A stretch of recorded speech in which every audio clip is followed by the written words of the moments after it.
Enjoy the game, and of course, remember, dabble responsibly.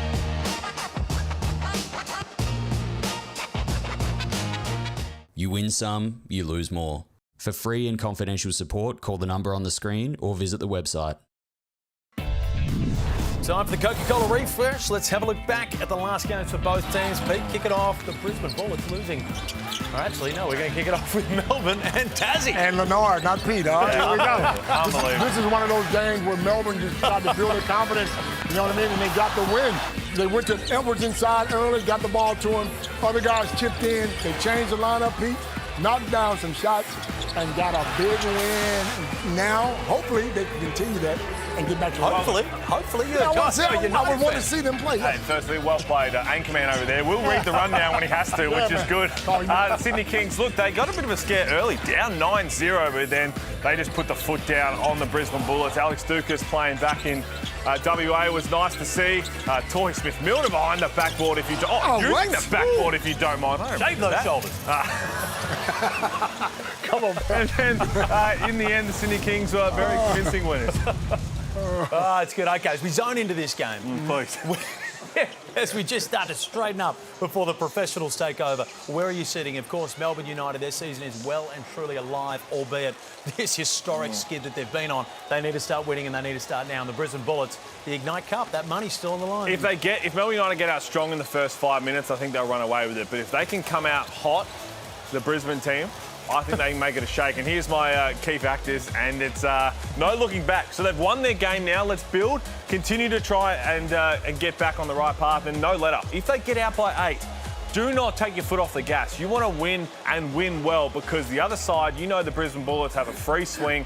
They're going to take bad shots, and if they make bad shots, you could be in trouble. Absolutely. Like you said, they have nothing to lose. Make this game ugly. Throw some zones at them. Throw some presses at them. Cause turnovers. Come out, shoot the ball, get hot, knock down some threes. But then you got to get Edwards and CG off the floor. If you can get those guys off the floor, get them in foul trouble, you got a sneaky chance. How important do you think that man is on screen right now? Of course, he hasn't had the year that he had last year. You get older year in, year out. He still had some magical performances this year, but how important is his back end of this season? Oh, hugely. And I think he's been sick as well with the rest of the form slump around their team.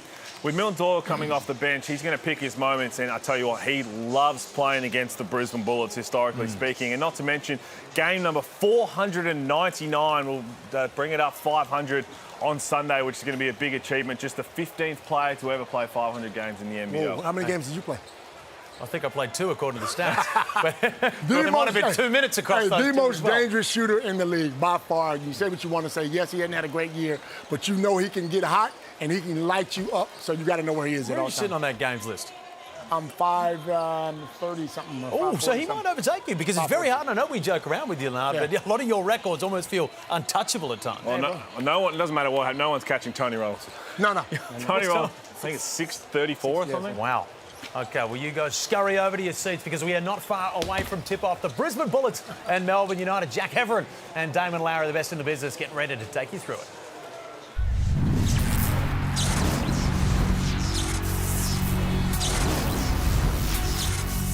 Goulding pull up the 3. Money for Chris Goulding. Maldonado straight through Jack McVeigh, and a nice little lay-in. Here's Tyson Walker delivering for the men in blue.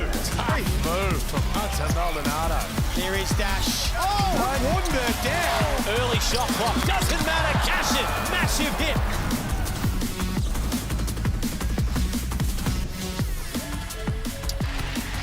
The Ignite Cup is where the money's at, and we are getting to the business end of the very first edition. 2 teams who have had a win on Wednesday nights but need another one to keep their hopes alive. And we take it on the road once again to regional Victoria at Red Energy Arena in Bendigo, your host venue for Wednesday night hoops. A double header here in the Ignite Cup. Damon Lowry alongside me, Jack Heverin. D, great to see you. These 2 teams need a win, simple as that. Jack, my man, yeah, we got 2 teams going in 2 different directions. Melbourne United are going north, Brisbane Bullets are going south. But today's game is all about the cash.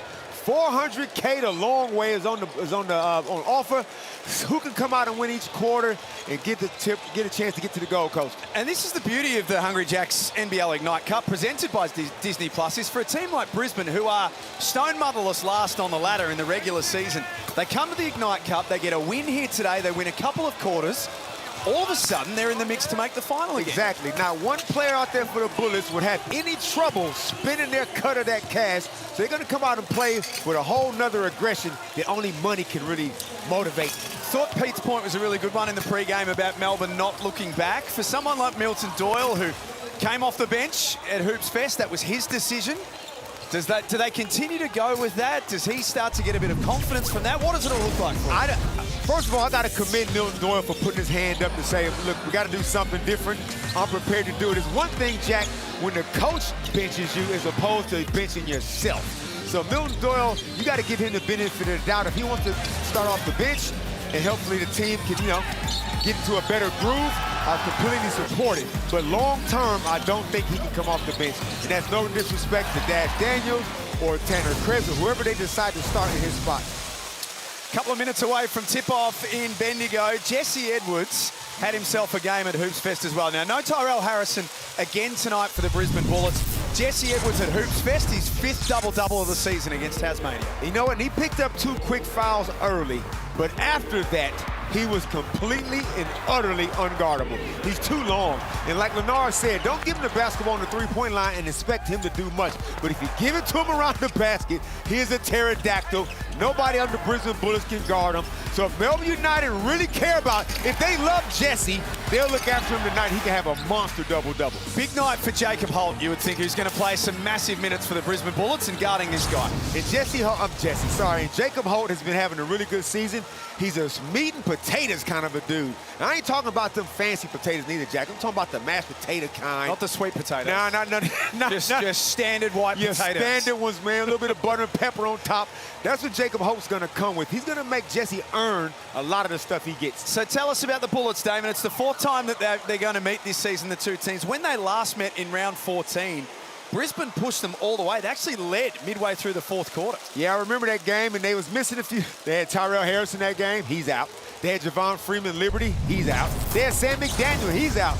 Jack, this team is just struggling big time. And here's the shining light on this season. Hunter Maldonado. When he was in Southeast Melbourne Phoenix, I thought he was an honest backup guard, averaging about 9 points in maybe 12 minutes a game. I thought it's very serviceable. But now that he's with Brisbane, Daryl McDonald says, hey, man, you got the case. We need you to generate some points. He has been uber aggressive and looking like a real good pickup. And he looks like he's playing for a spot in this league long term as well, whether it's the Brisbane Bullets or whether it's someone else, as Hall said in the pregame. If depending on who's coaching, if Daryl McDonald's the coach, he's got to seriously look at keeping this guy because he's already building a relationship with him. If a new coach comes in, you just never know. They might open up the market. Now, Damon, when this game came up on the roster, we knew that we were going to be here tonight as well, but no one put their hand up quicker to be in Bendigo than, of course, one of their favourite sons, Joel Peterson, who's courtside with us this evening. And look at the grin on his face as well. JP, welcome to you. Thank you very much, Jack. I'm relieved about 2 things. 1, I'm not standing next to Jesse Edwards. And 2, it's 13 degrees cooler than it was here a fortnight ago. Big crowd, of course, in again, and plenty of support for Dash Daniels, the local boy. His dad was a legend here. Ricky's sitting courtside tonight. His jersey hangs from the rafters out the back on the old court one here. And he starts tonight for Melbourne. So this crowd is going to be into it from the word go. I have got some spies who tell me, Damon, that Joel Peterson might have signed a couple of autographs in the lead up to tonight's game as well. He's got his chest poked out as we look at Ricky D and his young C Dash, who's going to hear his name called in the lovely Brokita Daniels. He's going to hear his name called, Jack, in the NBA draft in June, and we can't wait.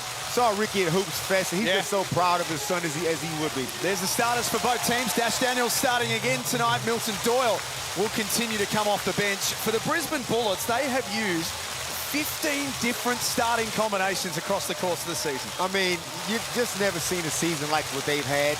Coaches already gone, interim coaches filling in. Jack, they've lost 20 games already. I mean, look, different iterations, different personnel, but at the end of the day, they just continue to lose. And right now, nobody but their immediate family thinks they can win this game. $400,000 on the line in the Ignite Cup, presented by Disney+. Hoops on a Wednesday is one thing. A double header on a Wednesday, it's like Christmas in January. Spoiled rotten, sports fans. Melbourne United in possession first. Great crowd. United hosted Cairns here a couple of weeks ago. That game didn't go so well for them. Wouldn't this be a dream start? How's the roar for the hometown boy?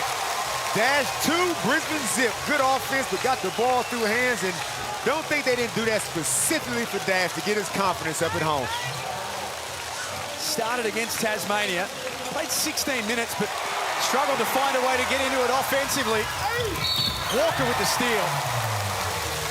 And he will be on the line, and this game has only been going the best part of 30 seconds, but good signs early from Melbourne. And this is what you want, because you don't want this game to hang around. You don't want Brisbane to hang around. You turn it into a game. If Melbourne United is serious about climbing that ladder, going back to kind of like championship favorites again, it's games like this. This is a potential trap game.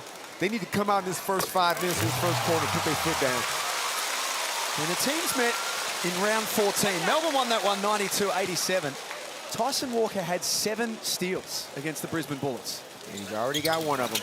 And every time he hits the floor, Dean just winces a little bit because there's been that many injuries throughout the whole league. And he said that Tyson's a bit banged up. So that's the last thing we need is anybody else going down. And playing through a groin injury, as would be a lot of players this time of year, playing through niggles and aches and pains. We get through January and then things get very, very spicy. It's knocked out of play. Our officials this evening, Ken Widgeon, Ken Arrick, making that call on the baseline. Shannon Jennings. Great to see Shannon getting some more NBL opportunities. There you go. Get some reps up, Shannon. Well done. She's a very, very good referee. Keep them 2 Americans out there honest. Someone has to. Lucas gets to a nice spot, finds Holt underneath. And he is a shining light for Brisbane. This guy's got a lot of potential. Hey, did you see Jesse Edwards get out of the way? He's like, I'm not going to pick up an early foul. Jacob Holt goes at him because he probably heard he's a bit foul prone. So they've got an early look for Daniels, and now an early look for Finn Delaney, who was scoreless against Tasmania. 0 of 8 at Hoops Fest in 28 minutes. I was shocked. I dare say that that's the first time that's ever happened in his NBL career. And we all know Finn Diesel's work, so it's not like it's a... we're not going to see that happen again. But you definitely want to get guys going early who had down games. Is this man under any kind of pressure? I say no. There's a lot of people that's... Melbourne United's standards are so high that when they lose, it's like the world's caving in. I don't think he's under pressure, but I do think that this is one of the biggest challenges I think that Dean Vickerman has had in his outstanding coaching career here in the league is to try and get this thing going again. Exactly, because we're used to seeing him playing in the last games of the season. And right now, it's looking like it might not be the case. But I still believe as Dash Daniels... Here we go. Didn't get it clean enough.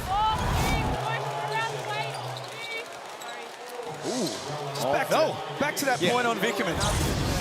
I mean, he's sort of tried everything now, hasn't he? He's different starting lineups. He benched his stars. He went to the kids.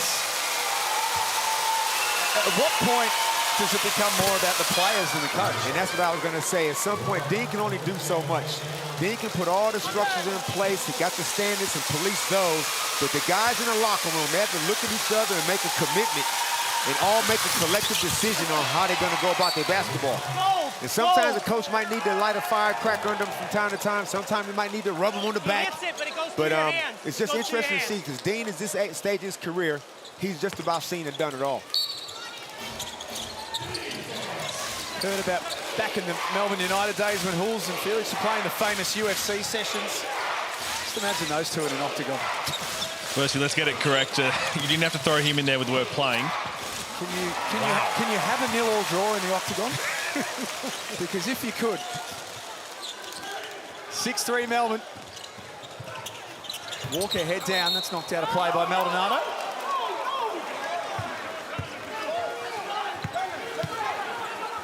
Well, certainly seemed to be knocked out of play by Maldonado. Keep playing. Another quarter. Jesse Edwards' fingertip on the way through.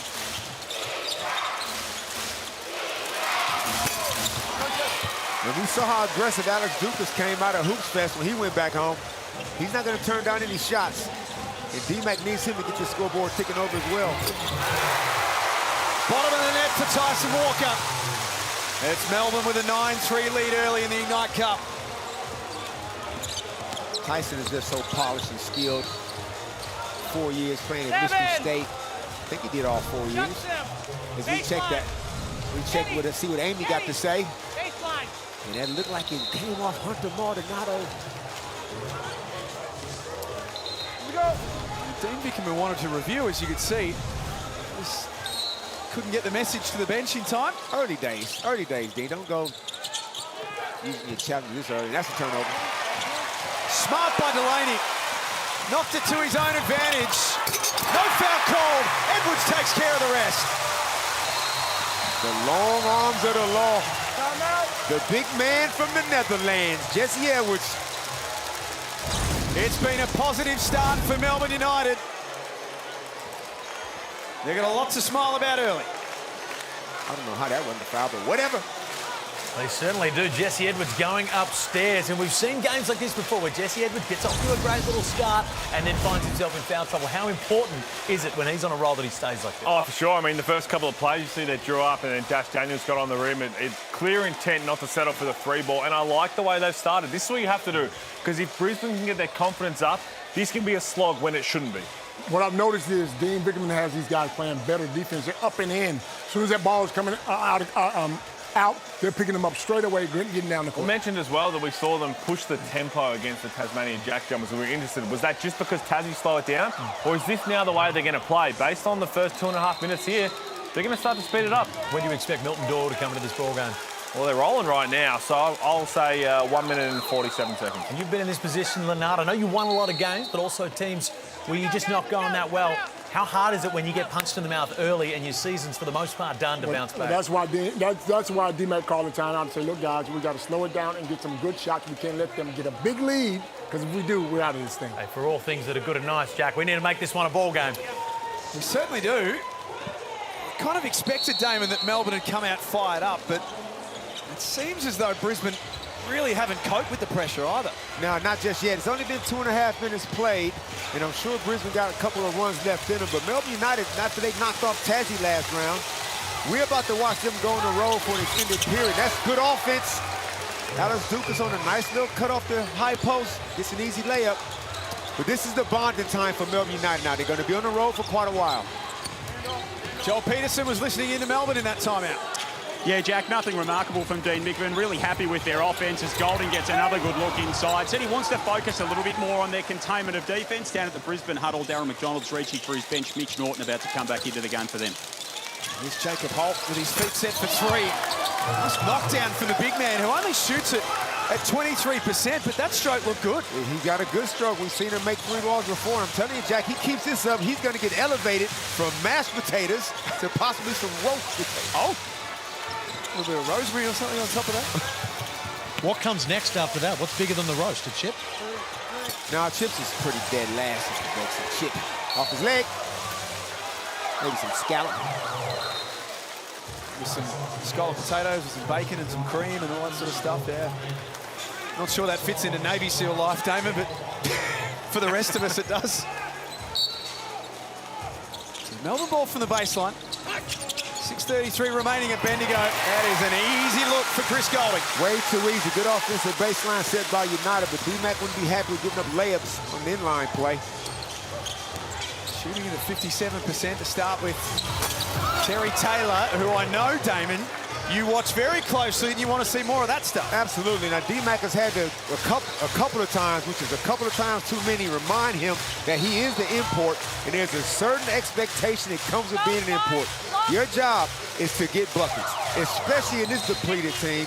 He needs to be real aggressive, and sometimes he goes in and out of games. There's the foul on Hunter Maldonado. Copes, you have obviously lived a lifetime as an import in this league. Do you agree with what Damon's saying? Does he need to be more positive? 100% more positive and more focused. You got to put the ball in the hole. They didn't bring you out here to pass the ball. They brought you out here to put the ball in the hole. If you can't do it, then we got a plane ticket for you, my friend. Coach was filling out his immigration paperwork in the airport. He hadn't even made it to the CBD yet, and he was filling out forms about how much he was going to hit the ball. He also took that quite literally when he said, I didn't come out here to pass, but that's an impressive story. Walker for Delaney. Melbourne firing on all cylinders. Nice knockdown by Finn. Last time Finn Diesel was on this court, He got, things didn't quite go his way. He's trying to make amends on a couple of fronts. Taylor knocked down that three, wants another piece of the action. No foul. Milton Doyle checks into the game, coming off the bench again tonight. Oh, it's a turnover first up. I think he's anticipating Kristovic to at least look for the ball, but that was not the case. And Brisbane Bullets capitalized. They stay around the mark, don't they? They're within 3 here. Melbourne led by as much as 8 early stage in this first quarter, but credit to the Bullets. They're undermanned. They're having a rough old season. Here's Kristovic with 2 more. Similar to the Thursday game at Who's Fest, Damon. They didn't win, Brisbane. They ended up losing by 15, but they were in it for most of it. Yeah, because Alex Dukas was knocking down shots. Hunter Maldonado was getting on the rim, being real aggressive in transition. And if they can just be patient enough, they don't have to turn this into a track meet. Although I agree with Coach, I would like to see him get aggressive and junk it up. But I don't necessarily, they don't have the depth to be able to run out for 40 minutes. Is that Jensen Bradtke music? That is first quarter burn for Jensen Bradtke. Great to see. Only averaging 2 minutes a game across the season. Dos Minuto, he got to get aggressive, Jensen. And much like the Bloodlines, he can rebound. Good pass. And Mitch Norton coming off the bench is probably where his career is going, and that is, he's the older, aging veteran, but still so smart and so savvy. Now that Hunter Maldonado is there, that frees him up. His Milton Doyle tees went up, no bueno, and there's a rebound for number 50. Played NBL 1 with the Gold Coast Rollers in the off-season. Averaged 10 boards a game to go with his 14 points, Jensen Bradtke. Hey, Pete, is the Jensen Bradtke, Mark Bradtke, father, son, are they leading the father-son rebounding count in the NBL? That's a great question. What a niche ask that is. But as you know, on I like to keep you busy. I'll get it back to you. Goulding fires away. That is pure. And Jack, I feel like Chris Goulding is on the verge. He's been showing some signs, especially against the Tassie game, or the game before that at home against Cairns. He's starting to light it up again, and we haven't had a Chris Goulding explosion in quite a while. You know the ones we're talking about, Jack. The Perth Wildcats know all about that. The 9 made threes last year. Here he goes again. Okay, is this the day? Back to back. I personally missed the Gladiator in his flame-throwing ways. Round 8 last year, that game was 46 points against the Wildcats. We torched them on that night. We lost our mind calling that game, Jack. That was incredible. So against Milner's no good. 25 of those came in 7 minutes. Never forget that one. This is just pure. The net sounds different when Chris shoots it.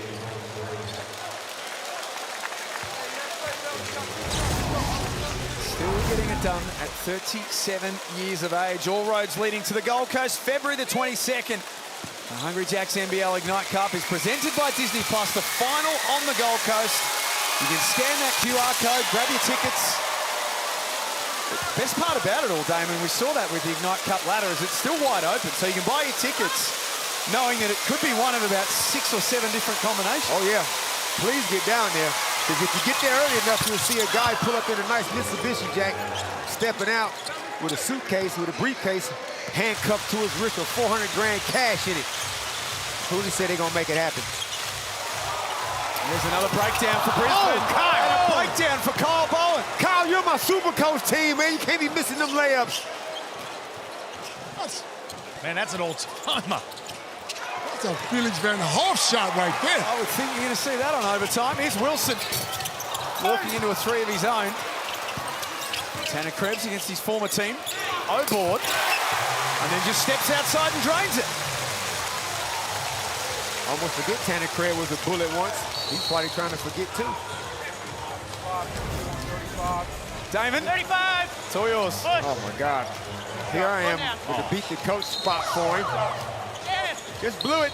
No, you got to Yeah, come you out. got to smile with that. You got to run back and smile. I'm glad because Kyle Bowen can get very angry at himself at times. For those who've been courtside at Melbourne United games, but you can do nothing but laugh with that. Yeah, laugh all your way to the pine. You've got to come out after that, surely. Phillies is an expert at that, so he would know. Well, you got to get on to come off. Yeah. Mate. That's the difference. Can't hear you, sorry. Free throws for Brisbane. Some good on-the-job training for young Tristan Devers. He's shown signs, hasn't he? You see him? Yeah, good work experience year for the young fella. He got a bright future in the league. I'll tell you what, that I know Joel Peterson's a local down there, but it sounds like he might have gone off to the local. We haven't heard of him throughout the entire quarter. He'd know all the horns, Joel. He would have just had that entire place in the palm of his hand on a Saturday night growing up. Nice Tukas turns around and fires away. Brisbane 6 of 14 from the field, not horrible. But Melbourne at 9 of 17, 52%. Those just quick shots. Like I said, you take a quick shot, you take it too early, you're gonna end up in the track meet, you're gonna be back on defense, and that's not where you want to spend a whole lot of time if you can help it. Melbourne by 10 points, I should say. Joel Peterson courtside. Sorry, Jack, I was just looking up Damon's Supercoach team because a couple of weeks ago he got the Galloways confused, so I'm just making sure that he doesn't have Kyle Adnam instead of Kyle Bowen. That's not bad, JP, not bad. What's going on down there, man? Plenty going on. The crowd are into it here, Damon. I think they want a little bit more run from the young bloke, but they're pretty happy. There's a lot of Melbourne United blue in this house, so they're really happy with how the quote-unquote local team has started. Well, they say, Damon, you mess with the bull, you get the horns. JP just gave you both horns. Jacob Holt's got 2 horns of his own and just barges Krislovic out of the way. I like how Jacob Holt does not give a damn about Jesse Edwards, Fabian Krislovic, Kyle Bowen. He don't care. He's just going to go to work. He's got a multi-year deal with Brisbane, and if I'm a Bullets fan and I see that, and I hear that he's got a 3-year deal, I'm very excited. Yeah. He is uncompromising. In an uncompromising kind of a way. Yeah. What? I thought that was so eloquently put, too. For a man who's considers himself a wordsmith. Hey, here's the thing, too, Coach. Here's what teams don't know about Dash Daniels. He's got hops. He can elevate. How come Dean can't get an alley-oop play for this youngster? Wouldn't that roof just come off that place if Dash just threw one down? You're talking about getting the crowd involved. You throw that alley-oop to him, it's over. Shot clock winding down for Tyson Walker, who started the game in a flurry and has continued 7 first-quarter points. I lost track of that, how many inside-out crossovers, and he gave Tristan some nice work. Last thing Brisbane would want is to go into quarter time down double digits. They've been solid. He's behind the back dime. Smith-Milner misses out from inside the painted area. He's worried about a high roof. He's worried about Jesse throwing it to half court.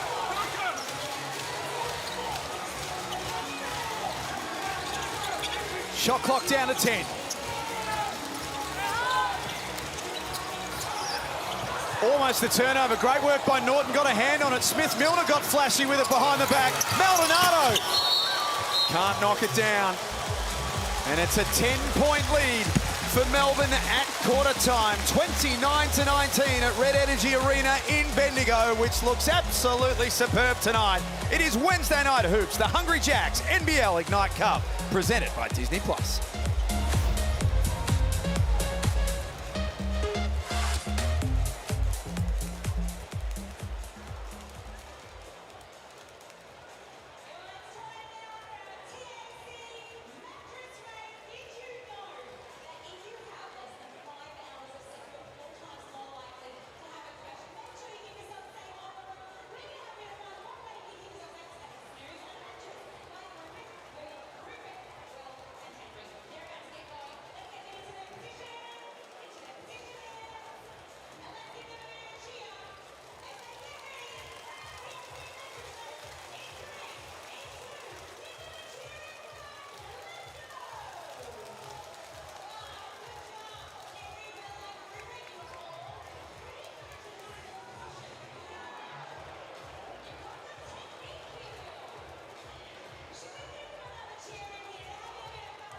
Melbourne United looking to string two together for the first time in a long time, but the Brisbane Bullets only 10 points down when it feels like it could be a lot more than that, Peter Hull, in the night cup. Yeah, I think there'll be some positive words coming from D-Mac because that could have got out to 15, 18, maybe even a 20-point margin, but they found a way to keep it to just 10, but these first 2 minutes are crucial. Well, D-Mac wouldn't be happy with 29 points in a quarter, so I'm sure you had some choice words for his boys. Joel Peterson, slick work from you early.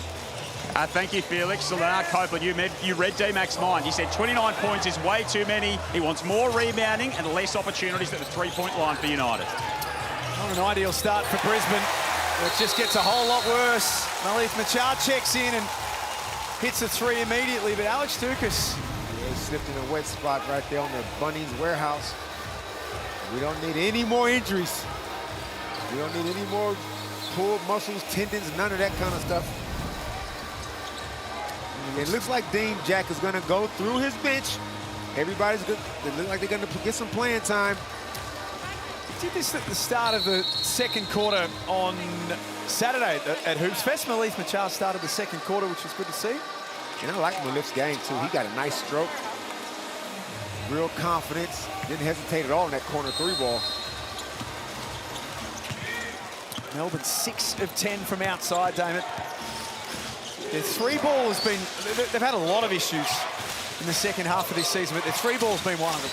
Yeah, and that's because Chris has been quiet. As Hunter Maldonado gets himself to the free throw line. When Chris gets going from downtown, it almost seems like it gives the whole team that extra little boost. 2 shots, fellas. We're getting lined up. We got 2 shots. It's Jacinda Allen, the Victoria Premium in the house. Nick Traulson, the CEO of Melbourne United as well. Nick Traulson, wheeler and dealer. Oh. There's going to be a new stadium down there in the seabed any minute now. Is Jacinda a Melbourne United supporter?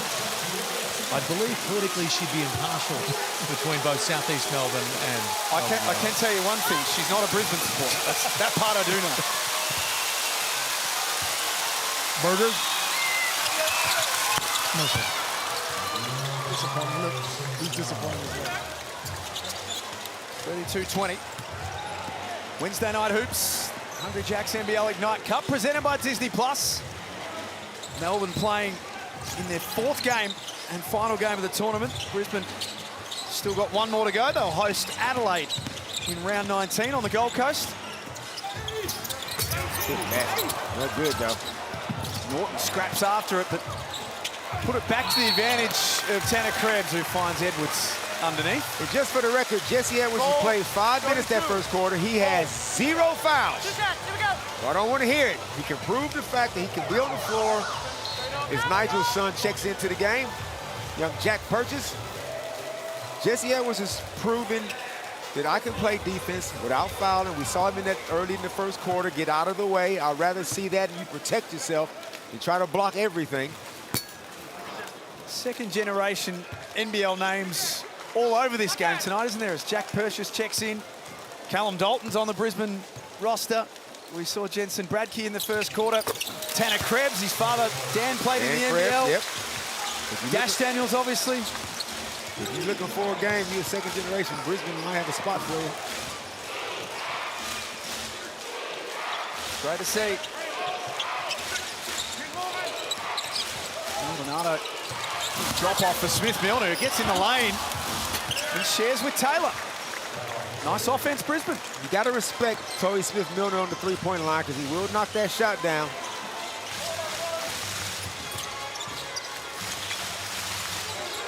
Next step for the Bullets is to get it back inside single figures. The problem that they have is Melbourne is scoring at will. And a bigger problem is Tyson Walker. That dude is polished. Tyson Walker is polished. From Queens, New York.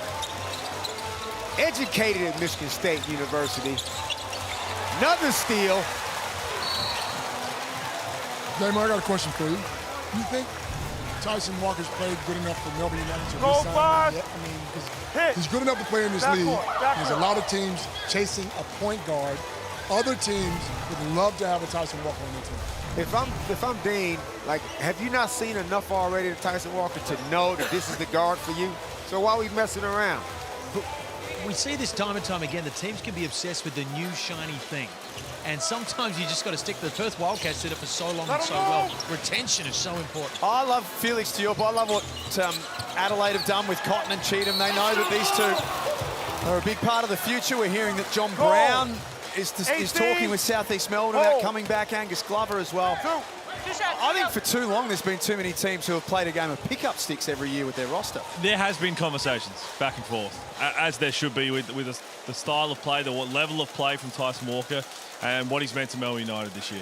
You can win a championship with Tyson Walker. You can win a championship in this league with Tyson Walker at the point guard. I think that's the only question on that one that needs to be answered. And then as we sort of spoke about, and the boys spoke about the pre-game as well, it does make you wonder what it looks like for Hunter Maldonado next year, whether it's Brisbane or somewhere else, but he's shown more than enough to accept that he's capable in this league. Big guard, 6'4", 6'5" guard, smooth. He doesn't make mistakes. He might not be as flashy as some of the other guards, but he's efficient. Troy Smith-Milner tests his range, no good. So the lead is 16. We've said a lot of positive things about Brisbane, but it's in danger of starting to get away from them now. It's knocked out of bounds off the leg of Delaney. Smart play from Tane Murray. Tane stayed active. He didn't give up on the play.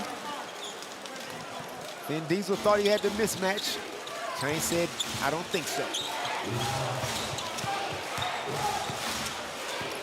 Still to come, South East Melbourne and New Zealand from the State Basketball Centre. A Victorian doubleheader. This pass for Smith-Milner.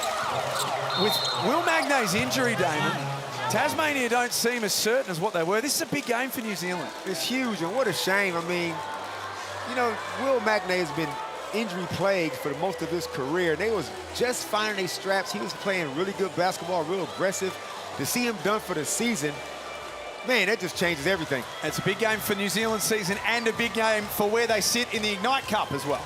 Certainly is, and for Brisbane, they got to be winning quarters. One more lost quarter, and they might be out of contention for that final. Hunter Maldonado's got to play 40 minutes right now. Mitch Norton can handle the rock. He slide him to the 2, but he should not be getting a breather at all. Brisbane are finding the ways to score. They got to get some stops on the other end if they want to stay in this game. Hey, there's a rumour going around the studio that Joel Peterson has been doing some digging in the archives. Am I correct, Joel? You are correct, Felix. I don't know why I did this after you all dogged me pre-game, especially you, Leonard. I'm going to come for you. However, Chris Goulding, 8 points. He becomes the leading scorer in NBL games here in Bendigo. So he came in with 64 points. He needed 4. He's now got 8. However, there is still a bit of history that no one has eclipsed because Copes played 2 games here and he dominated. Have a look at this. He gave them 34 and 33. Look at the names on that list. Jamal Mosley is coaching Orlando Magic. Bryce Cotton, he's an also-ran. Unbelievable stuff from Copes. Copes, I know you gave me those stats earlier. I hope I can still have the $50. Look, all the stuff they run me through. Look, I'm tired of proving myself here. I'm just tired. Sometimes you leave out pivotal information. It was against 2 touring under-16 teams that have visited Bendigo. Hey, Joel, did you happen to see Felix's name on there? Felix. I think you got a DNP, Jack.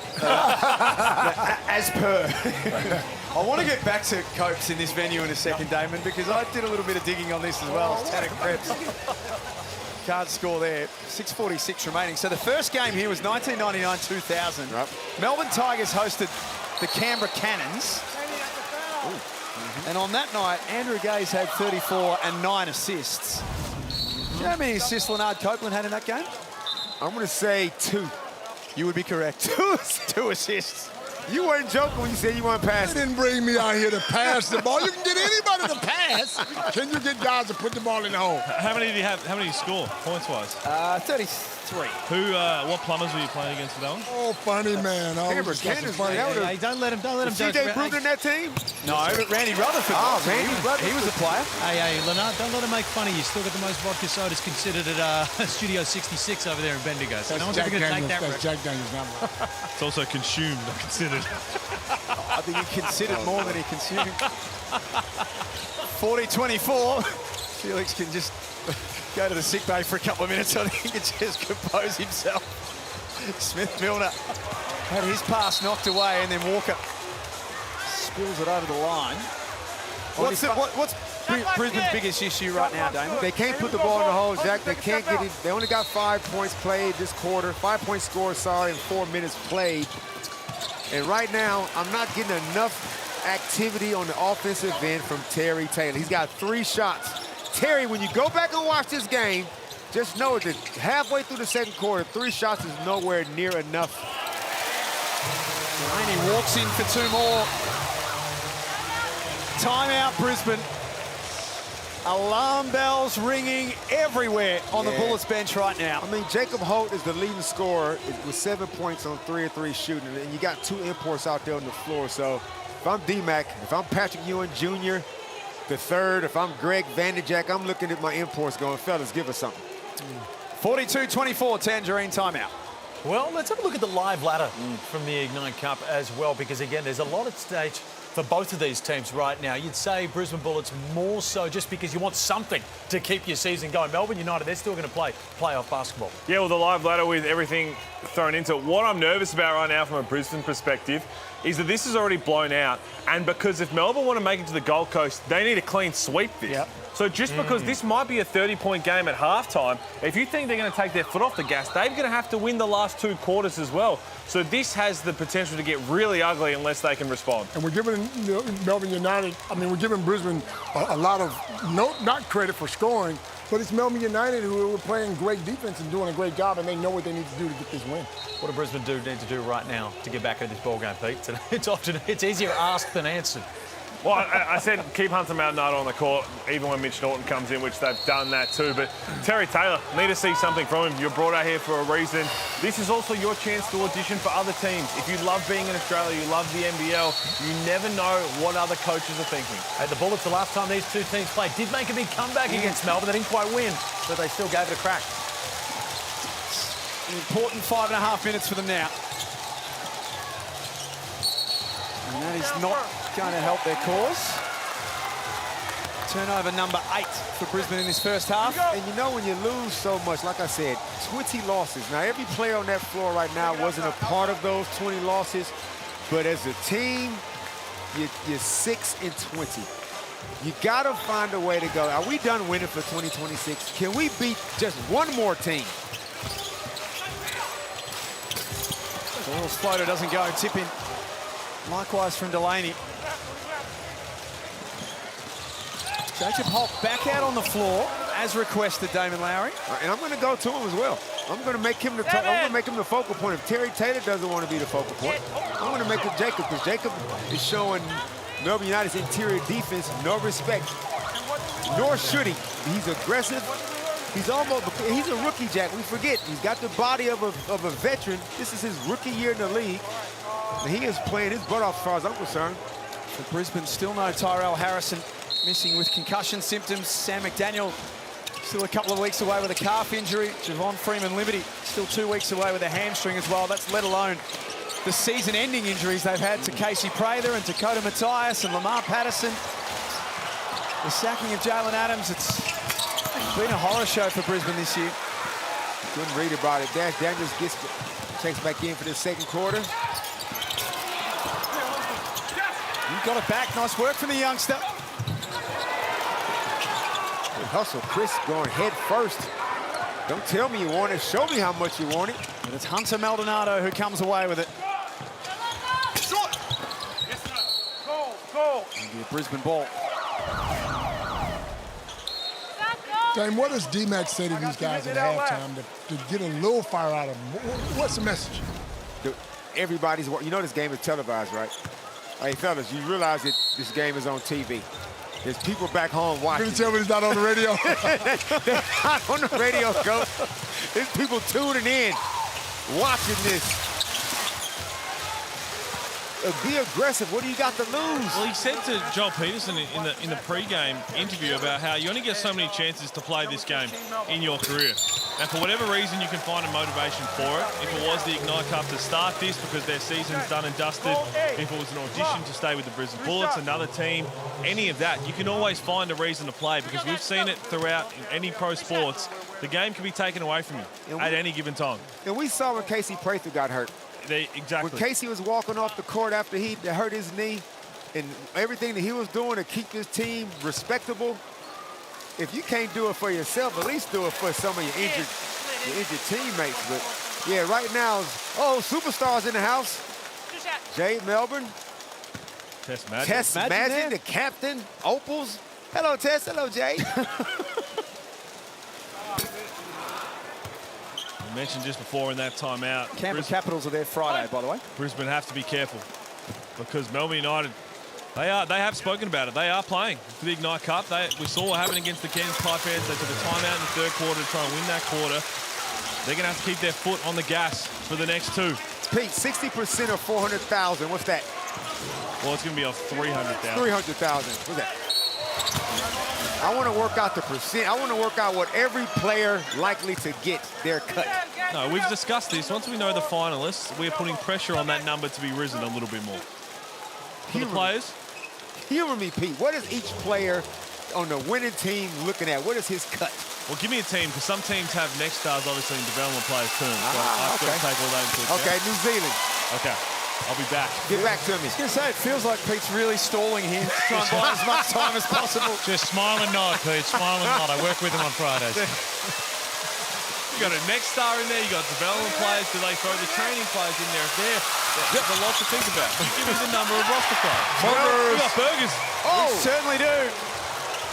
Code word is superstar, which is what Jacob Holt may become. Look at him, how pumped up Come he on, is. Jacob. 20 down, he knocks down a 3, and he's feeling good about himself. Jack, we got some saute. We got some scalloped potatoes with a nice little side of some roast lamb. That is cash from the top of the key. Nothing but net. He's second of the night. He's got 10 points to go with his 2 rebounds. Tangerine timeout, 44-27. Hey, that's the sort of stuff. If you're the Brisbane Bullets, I know he's a young fella, Jacob Holt, but that's the sort of energy you need. They've come back before. They didn't quite win, but they did fight back very well the last time these teams played. So there is hope for the Brisbane Bullets. And I'm sure Bullets. T-Mac could mention that as well, but I could just see on the background in the back camera there that Dean Vickerman was irate when he called that timeout for whatever reason. So really good little quick period there from the Brisbane Bullets. Now they've got to sustain it for 4 minutes. Holt is the only one on that team looking like he cares, man. The other guys need to pick it up. Once you sign that contract as a professional, you got to come out and play night in and night out. I don't care how many games you've lost. You've got to play every game like it's your last. Well, let's go downstairs to Joel Peterson and see what he's got for us. Well, Pete said that Dean Vickerman was irate when he called that timeout, Felix. He was spot on. He wanted them to box out. He was not happy with the fact they gave up the rebound off that free throw. Up at the other end of the floor, a little bit of an injury concern for the Brisbane Bullets. We've been speaking about how decimated they've been throughout the course of the season. Alex Dukas went back to the locker room with the trainer, came back out, and they're making some hand gestures that looks like he might be done for the rest of the game. No word from them officially yet, but it doesn't look good for the youngster. Obvious statement, Damon, but it's the last thing Brisbane need is another injury. I mean, this is unbelievable.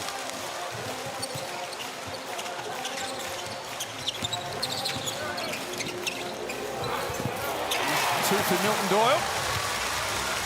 Milton Doyle just quietly playing basketball. 6 points. Just got the assist, but he's just out there doing what needs to be done at the right time. Melbourne United know this game is in hand. Now it's just all about playing the right way.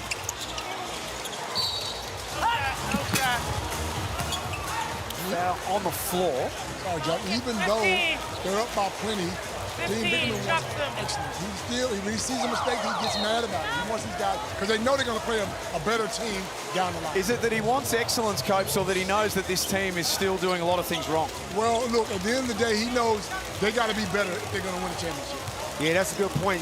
Dean isn't coaching against Brisbane Bullets. He's coaching against the game of basketball and coaching against some of their flaws. As Jacob Holt says, come out here and get another one of these triples. You better respect my game, Fab.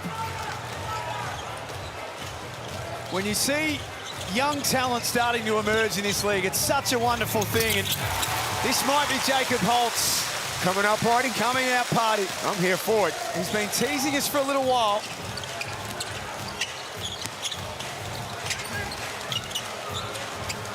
Pull. Damon thought it was clay shooting for a second there. It was just called pull.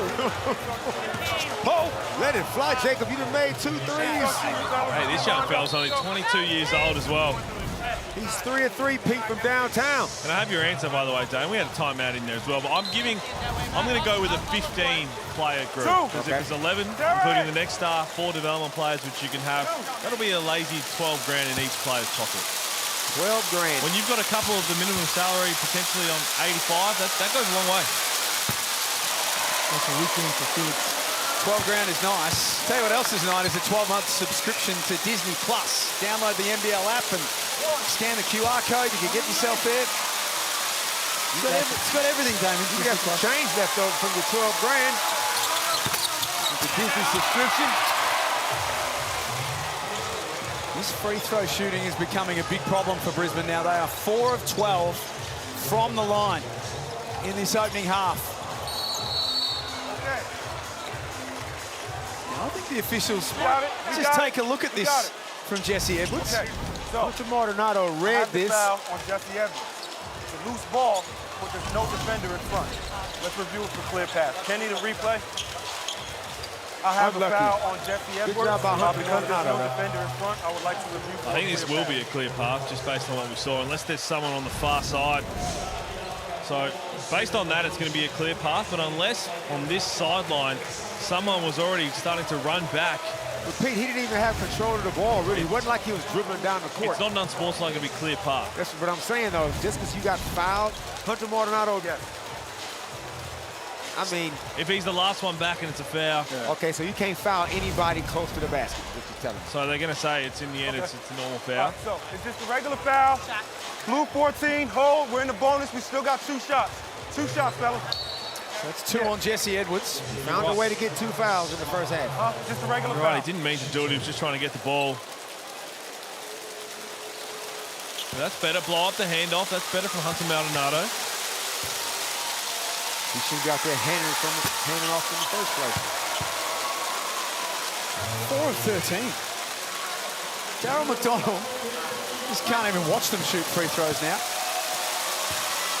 Yeah, help yourself out. That's when Hunter Maldonado had one game. We shot about 18 free throws. So he has the ability to get to the line.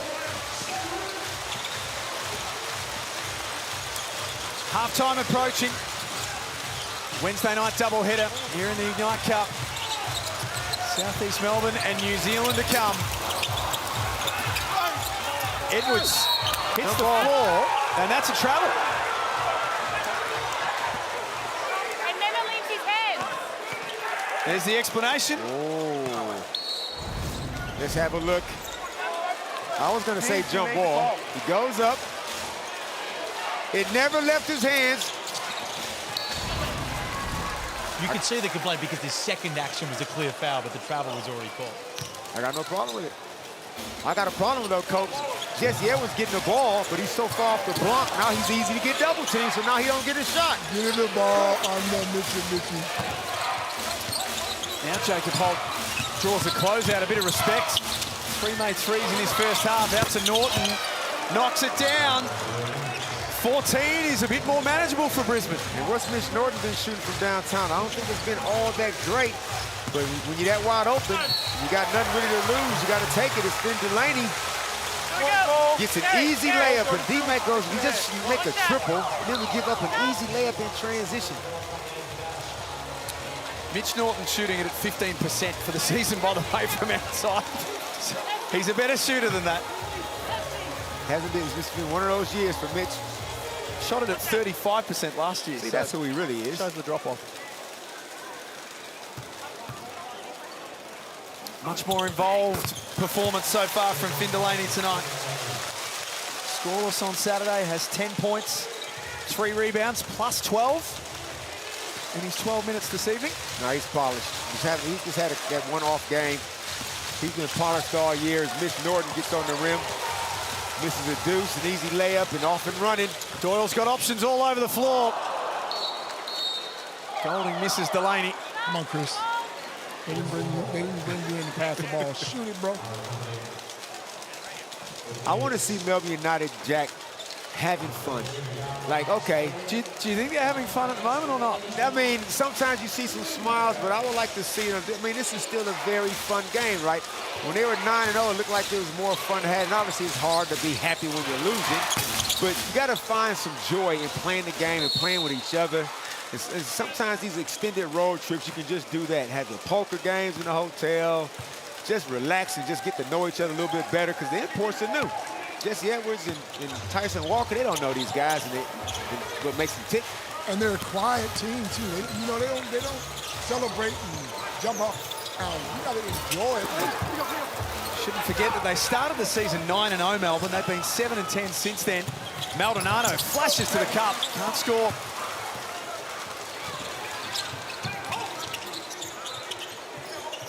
Don't push. Down to Edwards in the low block.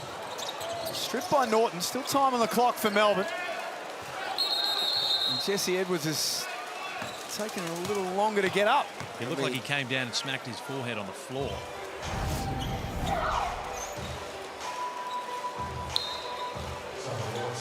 Now he got a thumb in the eye from Mitch Norton. Ouch. That is fantastic camera work. Did you ever play at this venue, Damon? Oh, the old Bendigo Stadium? Next door, the old court. Too many times. I wasn't always an NBL player like you, Pete, you, Felix, and Leonard. I came through the trenches. Thank you. I came from the NBL, the old Siebel days before it was called NBL 1, and I played a lot of games in that stadium. I played against Sean Redditch in that stadium when he was a Bendigo Brave. What'd you have, man?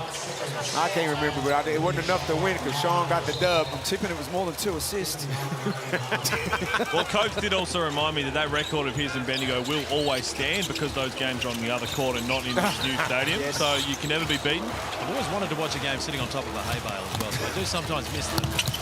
Maldonado comes up with a steal and then the score.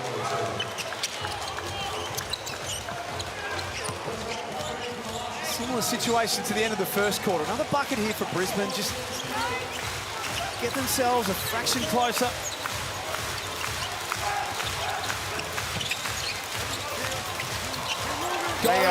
Got rid of Maldonado and then let it fly. Man, such a rhythm jumper. Shot fake, one dribble left, just as casual as you like, nothing but twine.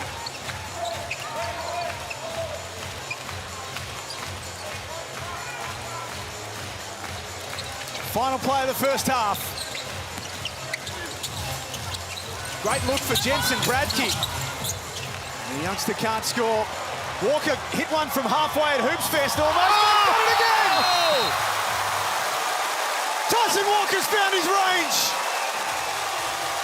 He's making a habit of this. From half court, just a flick of the wrist, kiss it off the glass. He's on a hat trick, Jack, from that range. 21 points is Melbourne United's lead at halftime. Tyson Walker hitting them from wherever he feels like. And for Darryl McDonald and the Brisbane coaching staff, serious discussions at halftime. Joel Peterson. Thanks, Jack. I feel more comfortable height-wise here. Dash, you get the start, first points of the game, big crowd here. They were right behind you. The only thing louder was when Tyson Walker hit the half-court buzzer beater. How has it felt so far? Yeah, feeling really good. I mean, the energy's up. You know, the crowd's bringing it all, so, you know, it's just good to get on the board, first 2 points, and, yeah, go wrong. Big offensive first half for you here. First quarter was great. What's working for the team out there at the moment? I think just playing with pace. When we're playing with pace, that's our best offense. So getting downhill, getting to the free throw line, yeah, that's our best offense, so, yeah. Dash, keep having fun. Go well. Appreciate it. Thanks. Keep having fun. That's what you said, Leonard. You want to see a bit more fun in this group? Absolutely. And look, it's Melbourne United's defense. We forget about how good they played defense earlier in the season. They're locking Brisbane down. 36 points is fantastic. Well, that hurts from a Brisbane perspective because they showed a little bit of fight. Jacob Holt's been great. Maldonado got a couple of steals late there, but then the Chris Goulding 3, half-court bank in from Tyson Walker, and all of a sudden they're down 21. Big finish to the quarter from Melbourne United. We're going to break it down after this.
21-point lead for Melbourne United, getting it done at Bendigo in front of their legion of regional fans, and a half-court heave from Tyson Walker just stifled the little bit of momentum that the Brisbane Bullets managed to rally in that second term. It's the man you see on screen right there, Jacob Holt, who's really a one-man band at the moment for the Brisbane Bullets.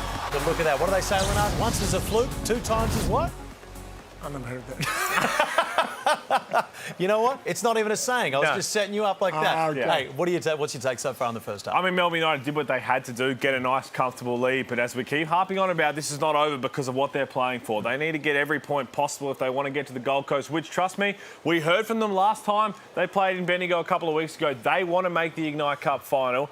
So that is alarm bells for the Brisbane Bullets in the second half. Although they're up 21 points, Dean Vickerman's not happy with some of the play. You know, some guys are playing okay, but they've made a lot of mistakes. As you've seen, Dean's called timeout and he's thrown his coaching board. So there's some things they need to clean up. One person who's probably not going to be copped in the locker room is Tyson Walker. He's had himself a first half. We've been speaking about it during the game. At some point, you've got to put pen to paper for this guy.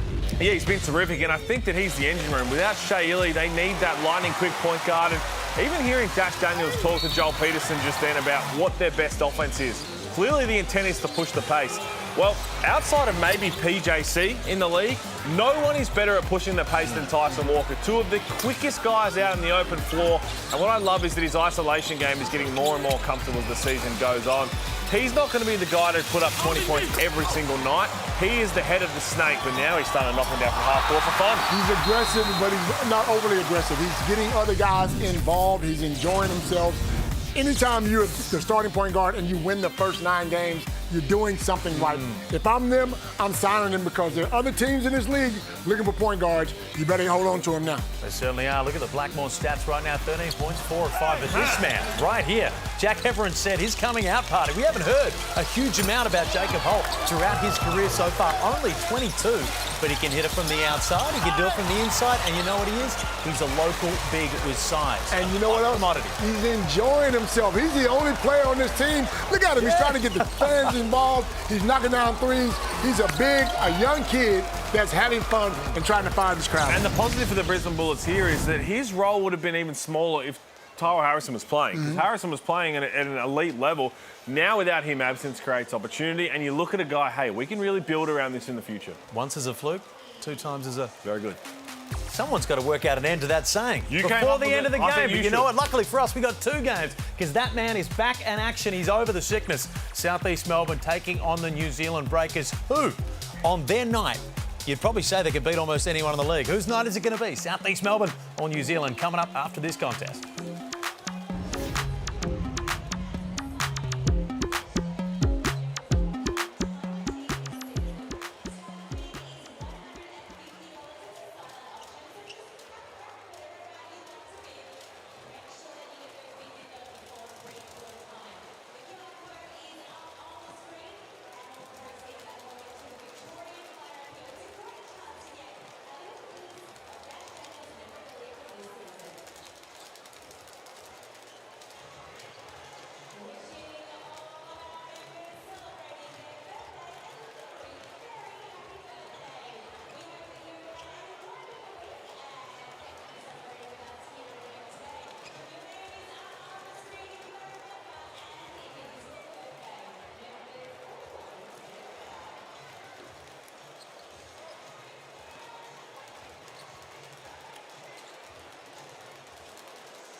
Second half not too far away here in Bendigo. What a day it is going to be as well as we get set for more NBL Ignite Cup action. Bendigo, our host venue tonight at Red Energy Arena, which also just happens to be the hometown of Dash Daniels.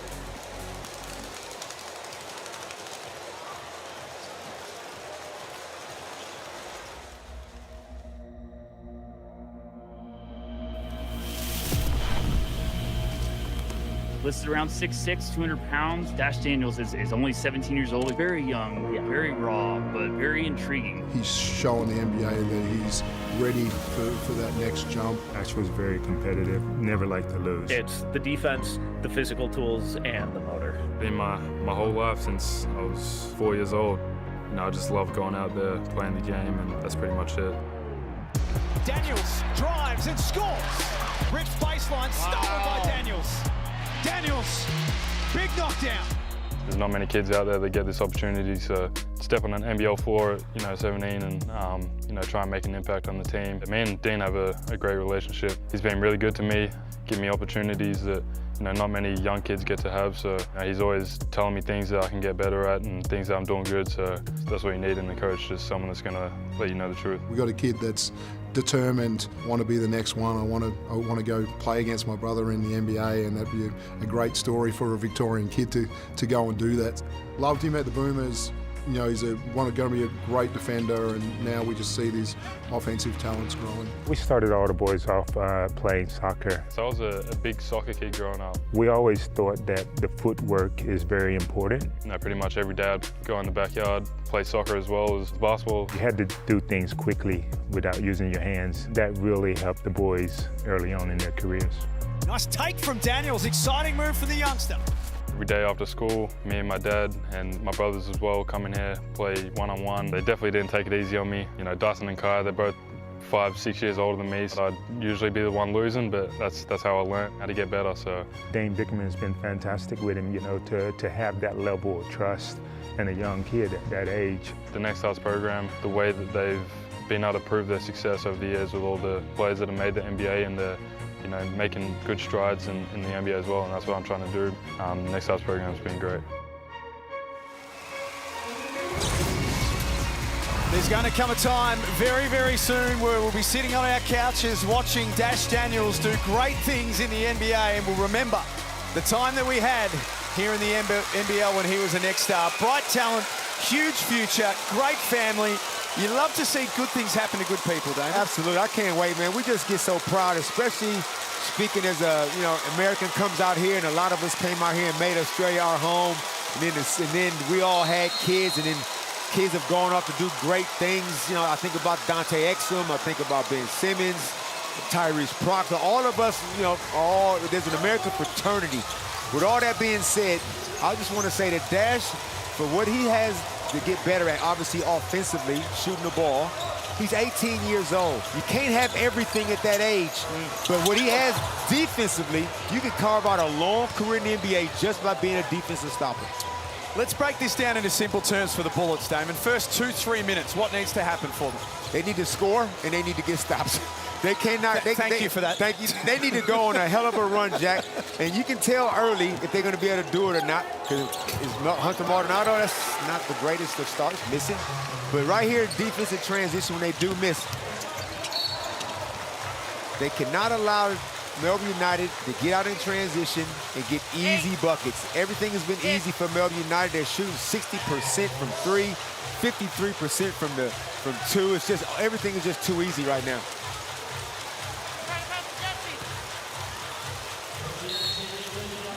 Fourth meeting of the season between these two teams. Melbourne's record against Brisbane is phenomenal. They have won 16 of the last 17 meetings between the two teams united. Daniels. Cash! Oh, that's popular. That's real popular in Bendigo. People came here to see just that. His three ball is improving before our very eyes. Yes, he could airball the next one. So what? He might bank one off the glass. So what? Any shot that goes in for Dash, I feel is just a confidence boost. And when you look at his future as well, Dyson wasn't a knockdown shooter for a long, long time. And here we go again. spit it out, Phoenix. Yeah, Dash. Sorry, Dyson was not known as a three-point shooter when he first started either. And he's still working on it, but it's definitely heaps better than what it was, especially at 18. Holt's got Edwards up in the air and then put the ball on the floor. We're going to keep talking about this young man because there's a lot to like, and here's another young man that we like a lot of on the Amy replay. Good extra pass, too, right here. Tyson Walker, good skip pass, Dash, didn't hesitate. That is good rotation on the ball. Sometimes it might start off a little bit, maybe took too much left, but who am I to talk? I'm no shooter myself. But the way he finished it up, it was great. But here's the thing that you can trust with Dash, he's going to play defense. So, offense, you got plenty of time for that to develop. That is left a long way short from Jacob Holt first up. Joel Peterson courtside. Jack, just an update on Alex Dukas. Won't be returning for the rest of the game. Did a bit of a fitness test. Didn't warm up with the team to come out for this second half, so he's done. It looks like maybe a lower leg injury, so that's not good news for Alex Dukas. And just a little message to Copes. Copes, you've got to stop texting me and asking for them to name that old show called after you. I've talked to some people around here. It's not happening. He just wants everything, doesn't he?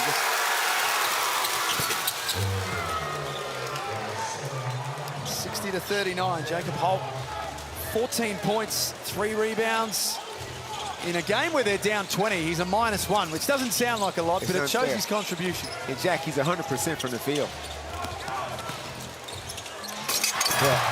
There's nothing you can do about that. That's what happens, Coach. If you get Jesse the ball around the basket, don't make him catch it outside the key. He's going to dunk it 9 out of 10 times. Let me do that at one Walker lost it. Daniels came up with it. It's fair to say that Edwards has a size advantage over Norton. He recognized it straight away. He was not kicking the ball out. Double team came way too late. And Jacob Holt, like we were saying, he's 5 of 5 from the field, leading the team in scoring. He got 14 points. The next highest bullet got 7. So Jacob Holt is the future. Okay, obviously if Tyrell Harrison was here and Sam McDaniels, I get it. But for right now, Jacob Holt in his mind thinks, I think we can win this game.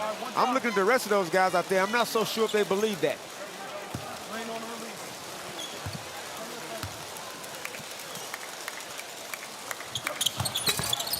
Edwards misses both.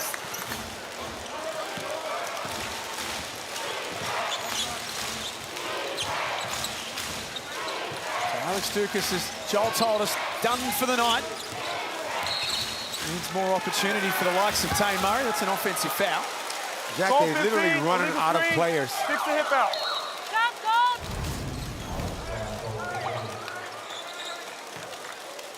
I mean, that, you know, whatever. Jacob Holt, a little bit sloppy on the screen. Too much re-screening for these bigs. I don't like it. Just dive to the post, big fella. You haven't missed a shot all game. Third foul. D-Mac's got to wait now to the fourth quarter to get him back out there. We're going to have to go with a very, very small lineup here.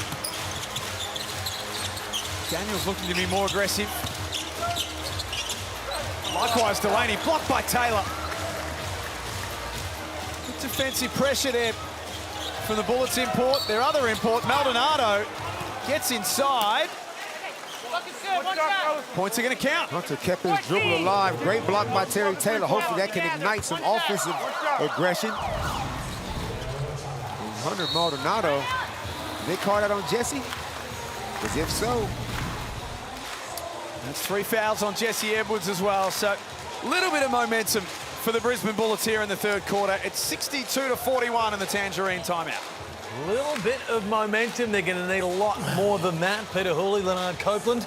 Where to now for the Bullets? Because right now, Melbourne United, they're in the position they want to be, but the Bullets got to make the change. And I mentioned in the pre-game about the Keith Actors, I was going to say Keith Actors, was no let-up. And Dean Vickerman not allowing it, right? Quick time.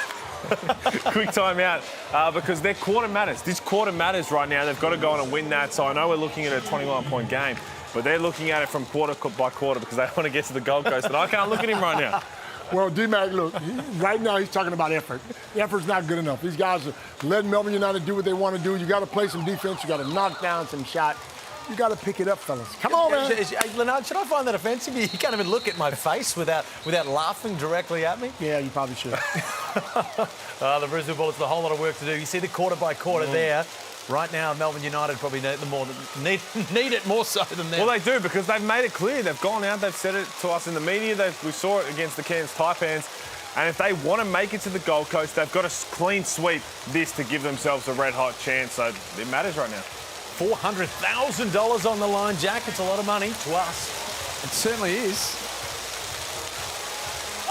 Little payday early in the new year would be nice. Do we have a collective bargaining agreement in this role, Jack? No. Do we have a union? No. Damn. We just trading on good faith. It's called if you don't like it, then someone else will do it. They're pretty short negotiations in this industry, Damon. Like the way that Dash Daniels is approaching this third quarter. I love that. Dash attacks a grown man's, like, his physical space. He feels like he's the strongest guy on the floor. We saw him when he did that to Sam Wardenberg the last time they played here in Bidney. But that's his move. Get downhill, give a little bit of body, shoot a little floater. He's 7 points now.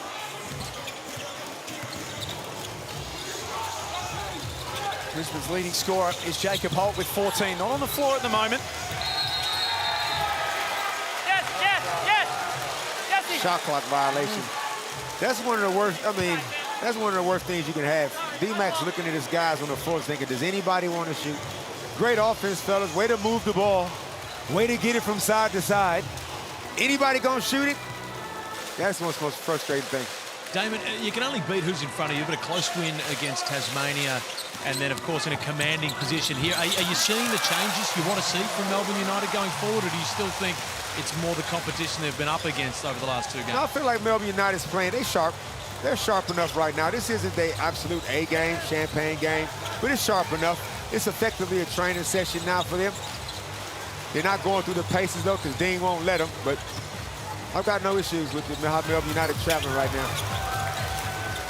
Turnaround jumper goes for Murray. His first points of tonight. And it's back to 22. Brisbane started well, but unfortunately, the longer this game goes, Damon, the easier it is for Melbourne to find points. Yeah, Brisbane Bullets just don't have any defensive bite. It's not nothing to do with the talent. That's a good pass, Hunter. And Toy didn't want to shoot it. There's being unselfish, and then there's being too unselfish. And Chris Goulding. It's a real quick way to get your point guard to never pass you the ball again down low.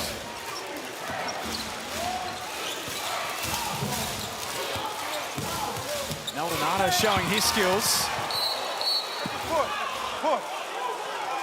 Now this will be number 4 on Edwards if they choose not to challenge it. Well, it looked like it was a clean block.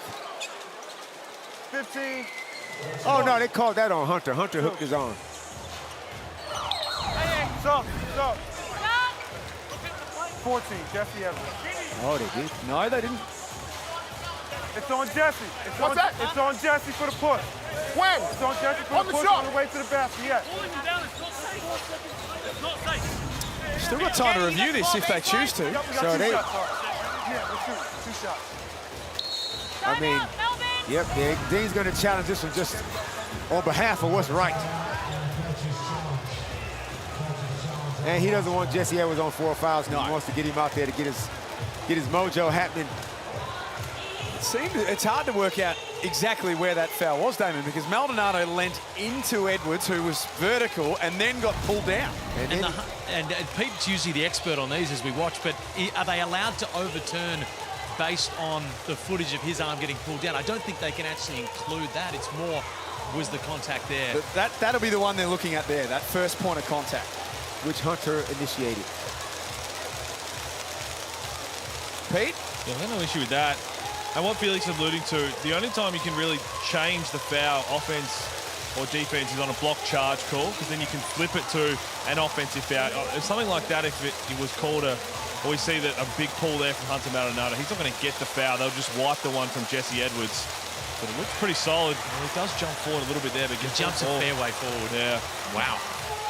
Success. Success for Melbourne. Jesse Edwards will have that foul removed, so he stays on 3. What do you think about this, Pete? If the baseline ref or whoever the ref is who has this angle, who has the best view of it, do you get a testimony from him? Do other refs go, hey, that was your call, did you see anything? And they go, nope. So do they factor that in? I think they should. In a challenge? I think the refs should get together and go, well, it was your call, it was your area, you didn't see nothing. No. Are we overreacting? No, because the challenge is done on camera, so they just take that out of it. Okay.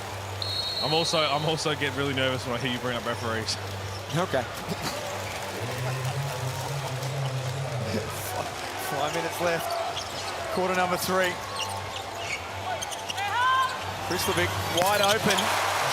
Hit one of those at Hoops Fest. His shooting clip's been a little down this season, but it's a handy thing to have in the kit bag. Yeah, and he's going to give you some good post defense. Championship DNA.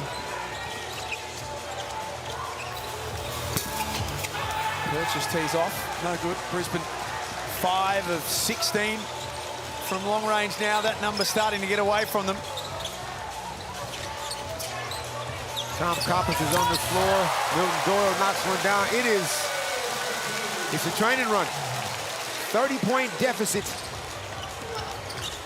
What does D-Mac do here? I mean, you only have so many timeouts. Warm the car up.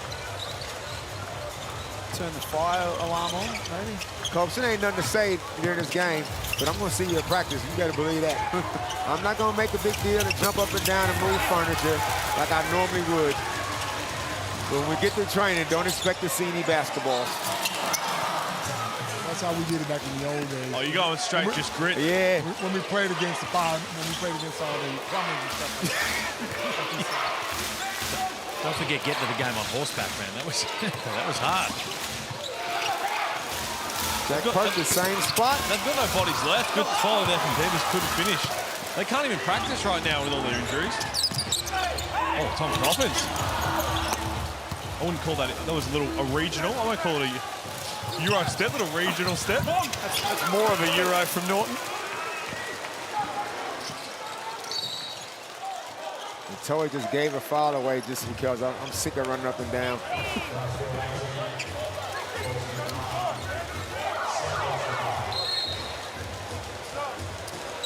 There's no mercy rule in basketball.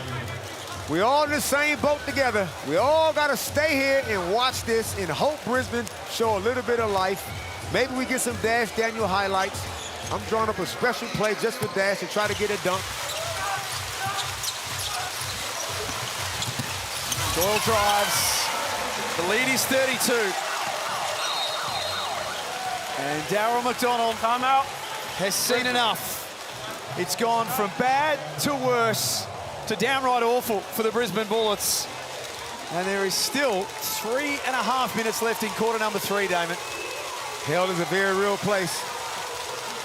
They've had some tough ones this season, Brisbane, but Felix, right now, it's not looking good for them.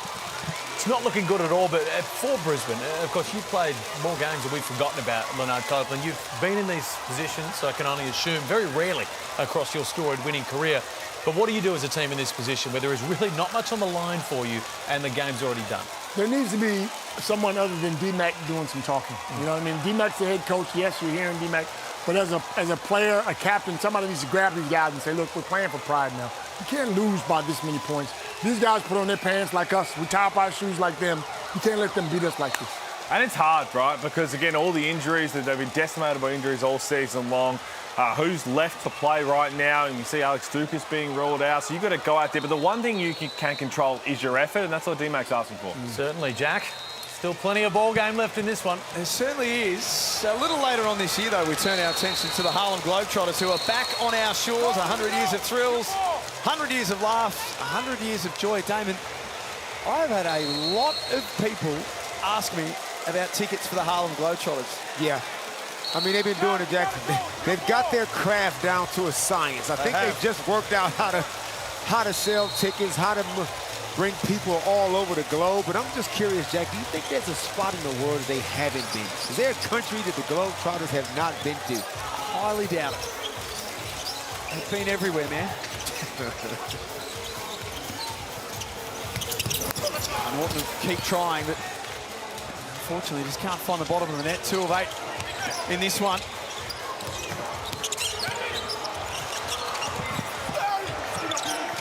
Good hustle, Jack Purchase. Get on the loose ball. This ain't junk time for guys who never play. The guys who rarely play, these are quality minutes.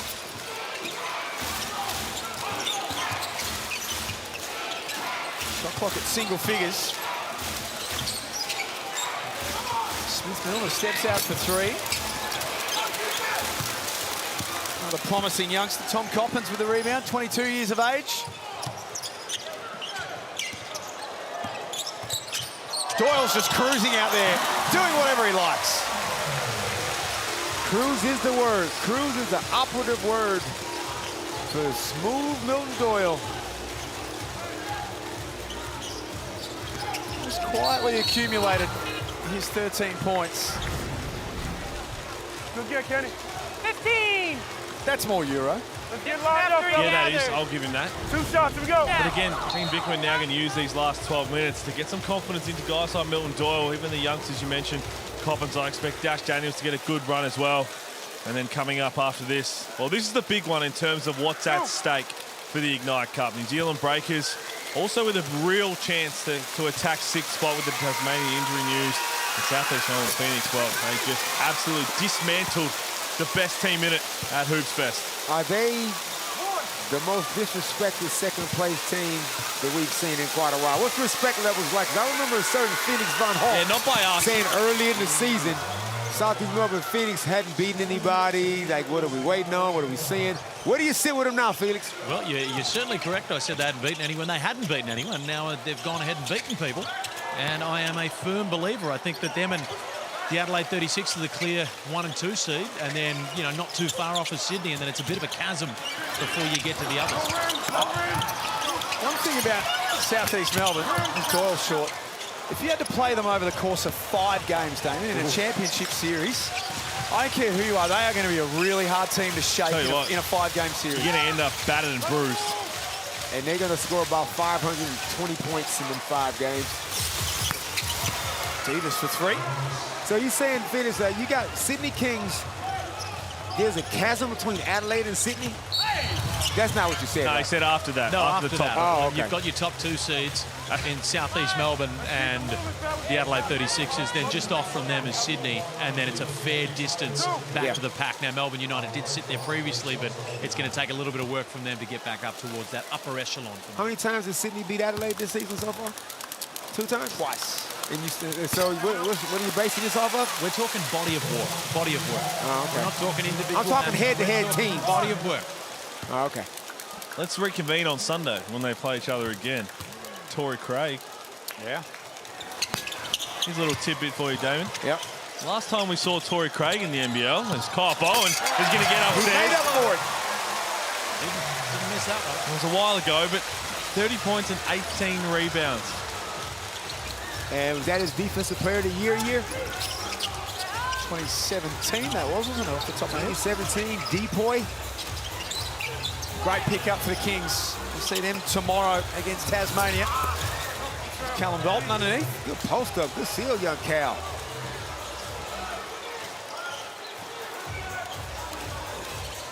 Tonight's huge. Tomorrow, just as big. Sydney, Tasmania into Perth, Cairns. I say it's big for Perth, Damon, because they just have to keep winning. Yep. Because if they don't, the teams around them will win, and they'll start to put some pressure on themselves, the Wildcats. And they've been finding ways to win. And David Dukes Jr. is not far away from what I'm hearing, but they just finding ways to win. Christian Doolittle is taking it upon himself, and the big 3 of Dylan Windler and JLA, they got the scoreboard ticking over. Benny Hinch's coming off a really, really good game of Hoops Fest, so Perth to be feeling good about themselves. Time ticking down for Melbourne. Picked off by Maldonado. He wants a little slice of the action on 3/4 time. United expand their lead, and it's 31 that they enjoy as an advantage at 3/4 time. 81-50 at Red Energy Arena in Bendigo. Melbourne United now firmly in control in the Ignite Cup, and Kyle Bowen getting upstairs as well. It's the Ignite Cup presented by Disney+.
Big margin right now. Melbourne United have the better, which is an understatement, of the Brisbane Bullets. Barring a miracle, the crazier things have happened in the world. Come on, man. Barring a miracle, the Brisbane Bullets come back. Bernard, is there a chance? Not a chance in hell. Okay, that's one doubter. Pete, is there a chance? Well, they might be able to shrink the margin. They're not going to come back and win this game. And tell you what, we've talked about it. Pride is on the line.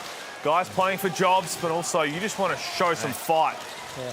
Well, let's manifest it, Jack. I reckon this one's going down to the wire. We're going to quote Lethal Weapon, we're going to will it.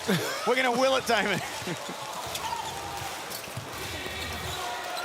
Dean Vickerman is starting Tyson, Jesse, and Dash. I get starting Dash. I don't quite get starting Tyson and Jesse, though. And Finn Delaney. He's like, nope.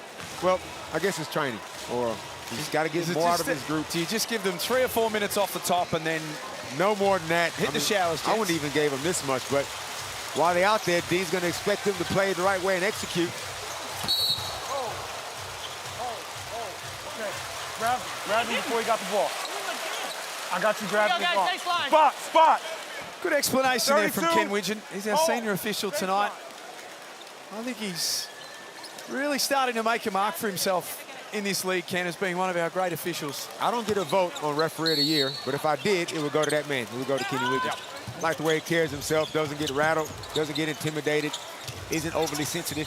Big boy too, so if you want to argue the point, then that's, you take your life into your own hands after that. Southeast Melbourne and New Zealand still to come. I'm looking forward to that game.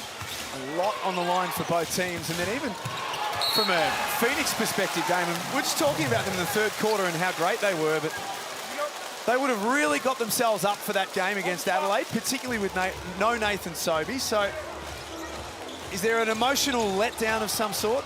I don't think so. I think Josh King has them playing this particular style that just suits everybody. They just keep coming at you in waves. Oh! Thank you! Thank you for something, Melissa.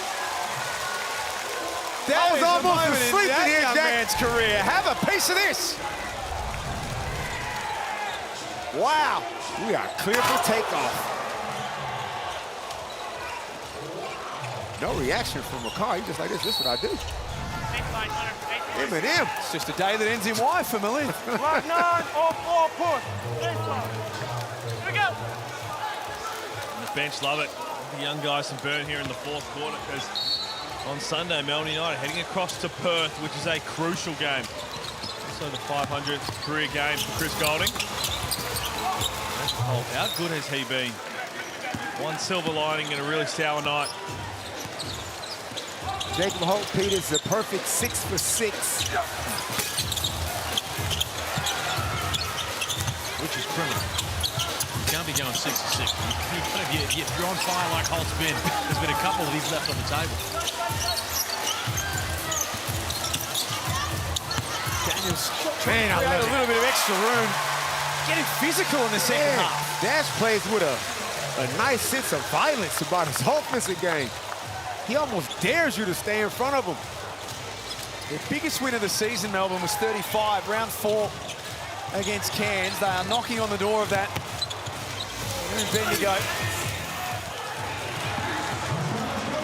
Still plenty of time left in this fourth quarter. All right, I got to get these guys out.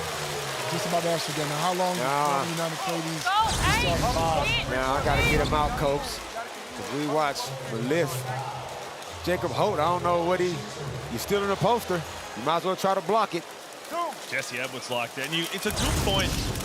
I mean, we've been harping on about the Ignite Cup and them to still be alive to win every single quarter, but you don't want to do it to cost anything in the back end, especially Tyson Walker, who Dean Vickerman has come out in a press conference recently saying that he's carrying a couple little injuries.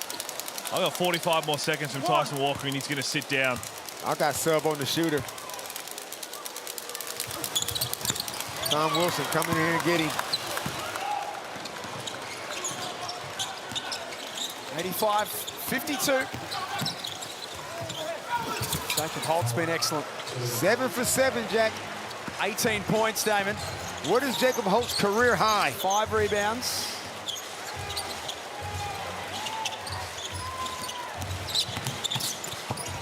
Oh, wow.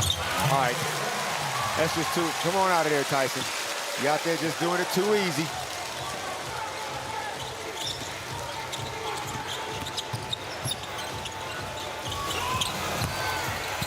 This has been Hunter Maldonado's best night. Now he's in a tough spot and a good spot, Jack. He was unemployed briefly after Southeast River Fiends, and he quickly re-employed. But I just happened to be on the worst team in the league. I went from the playoff team to the worst team. So that's tough. But at least I get to play basketball still. All right, Tyson, come on, man. Sub. Hockey, everybody out, coach. I understand Dean wants to get things right, because you know you're going to play against a tougher team next week. But you got to be careful because one of these guys go down, you know. You haven't seen enough? Like, you up 33, 7 to go. The next little run, Melbourne's tricky. They go to Perth, as Pete said, on Sunday. Holt from deep. Get this man the ball, please. 8 for 8. 4-4 from three-point line. This Melbourne's run. Delaney scores. New Zealand away is not an easy game. Adelaide, first game back at John Cain Arena. Cairns and Illawarra. So they've been better tonight again, Melbourne, but there's parts of their game they're really going to have to sharpen up in the next couple of weeks. Yeah, they will, but this team I'm seeing right now, they beat a playoff team in Tasmania. So we'll see what they can do for the rest of the team. Jacobs only missing. They're going to count that first tip, rebound, and miss. Going to have our eyes peeled to the app. I reckon that's going to count. He's 9 for 9. He's 23 points. Friendly statisticians. Yeah. 23 points.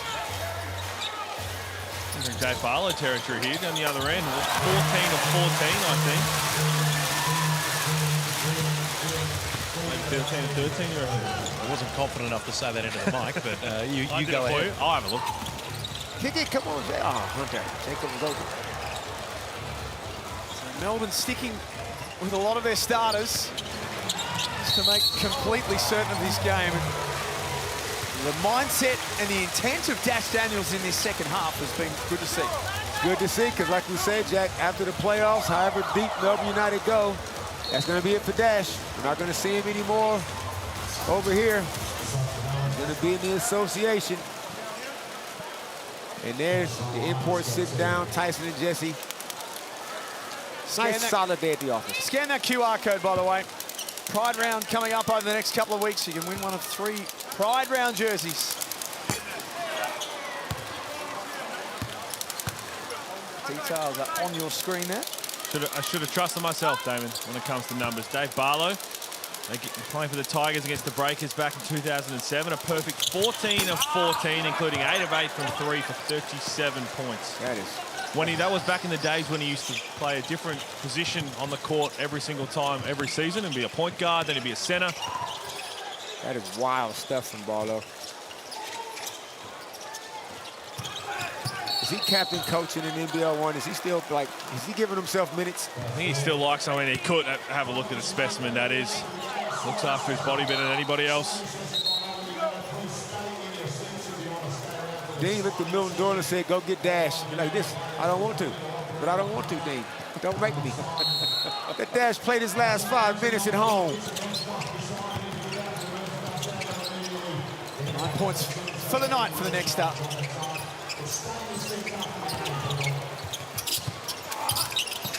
Taylor got Krislovic up in the air. Let's talk Luke Paul, Pete. Can we talk some Luke Paul? Let's do it. Which NBL team would he look good in right now? Right now? Right now, today. 16-year-old youngest next star. 6'6", point guard. I need to ask throw a question back to you first. All right. For strictly development purposes, or try and win a championship right now? A rotation guy. Okay.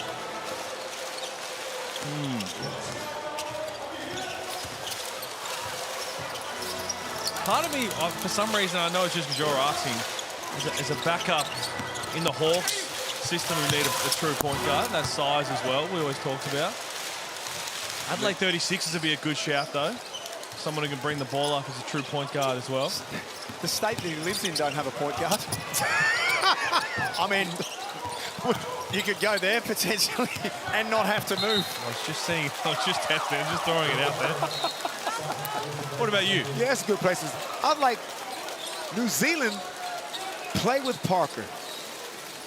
Parker can now go off the ball a little bit, because right now Ty Webster's come in, and Ty's a good backup guard, obviously. But you can have three, because they got Taylor Britt, who doesn't get a whole lot of playing time. They've had Isaiah Leoffer. They've had anybody else I'm missing? I feel like he would be good with another lead guard to learn off of. I don't want him in too deep of a rotation now. So, gotta be careful. It's that fine balance, and then also throw him out here and has to do too much for a Brisbane or a Cairns this late in the season. Now, don't want him on a bad team where he can pick up some bad habits. He can't do a whole bunch of losing. Murray, Divas, Purchase, Holt, Bradkey. 5 out there for Brisbane. Wilson, Krebs, Bowen, Kristlevic, Doyle. As Bowen picks up 2 fouls in 0.2 of a second. Kyle Bowen, you got 4 minutes to justify your spot in my Beat the Coach team. He's been having some good games this season. How is your Beat the Coach team going, by the way? Jack, did you hear what I did to the Masters last round? I did not. Over 15,000 people registered for Super Coach, Beat the Coach. Jack, 29 people out of 15,000 people. I beat over 14,970 odd people. So that's a very good effort. Can you, Coach? They've never seen this level of dominance in Beat the Coach before. Big time. That's big time. Right? Also, considering it's the first time it's ever been done, that's a very true statement. And that's why they've never seen it before. Got it back again. I don't know about you, Coach, but it also justifies the ambassador fee that Damon, because it was a pretty ordinary start to the season. We're being honest. 4 weeks in, there was a lot of people wondering where the return on investment was going to be here. But he's come good.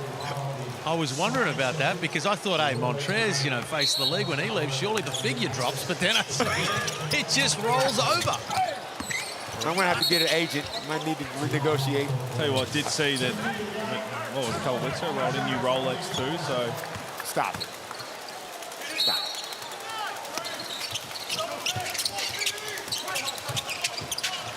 You get a Rolex with some Ignite Cup cash, though. Oh, yes, absolutely, you could. Doyle. No good on the 3 ball. He tried to violate Jensen Brecky's ankles on that possession.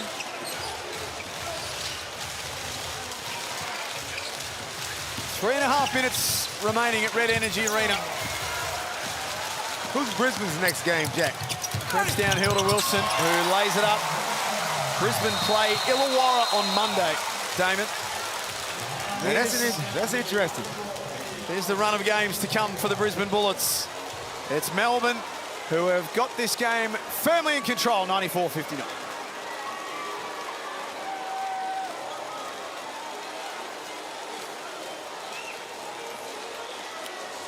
Good to see Tom Wilson get on the board. He's found court time a little hard to find in recent weeks. Yeah, Campbell blocks, and they're thinking, how big does the lead have to be for me to hit the court? I once started a game. Yeah. It must feel good for Melbourne United, though, to get 2 wins in a row after losing so many, though. And Damon, no Brisbane Bullets player has ever gone 10 of 10 from the floor. Jacob Holt has 9 of 9. He's been subbed out. He's probably done. In the history of the Brisbane Bullets? A player has gone 9 of 9. The little shiny ball head dude didn't go 10 of 10? Daniel Kickett has gone 9 of 9. I'm tipping the shiny bald-headed dude would have had more than 10 attempts, though. And Rob Sibley.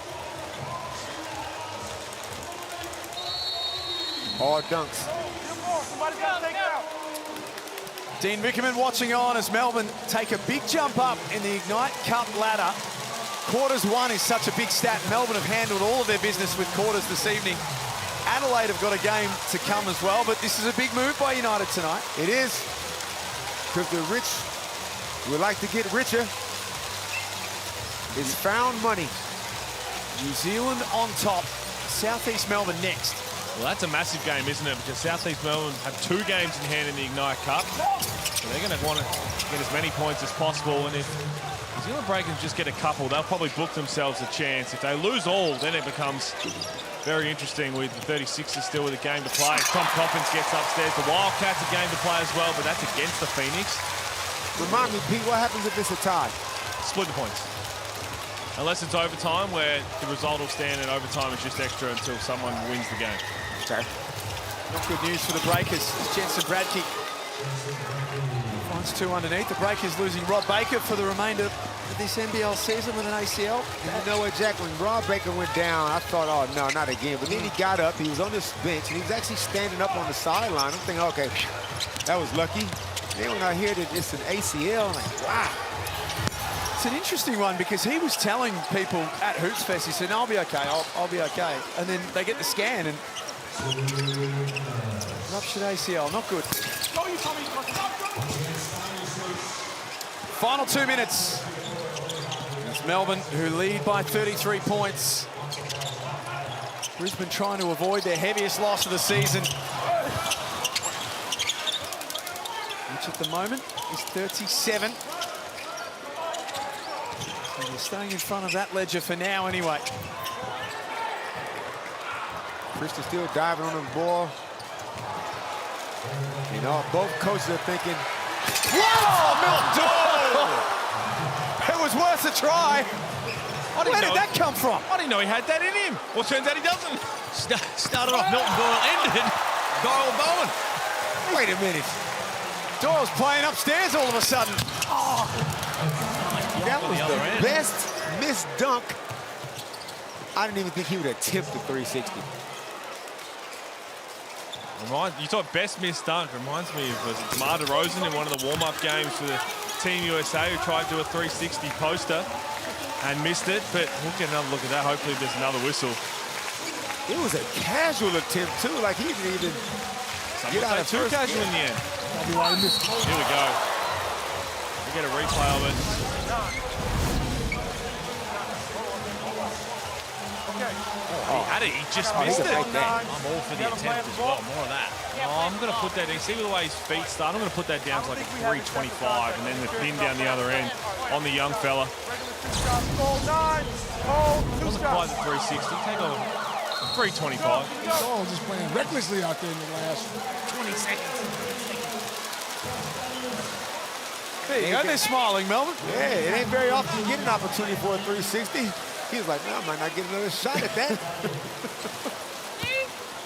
Well, he won the Melbourne United dunk contest, Coach. Who else on the Melbourne United got a house ticket?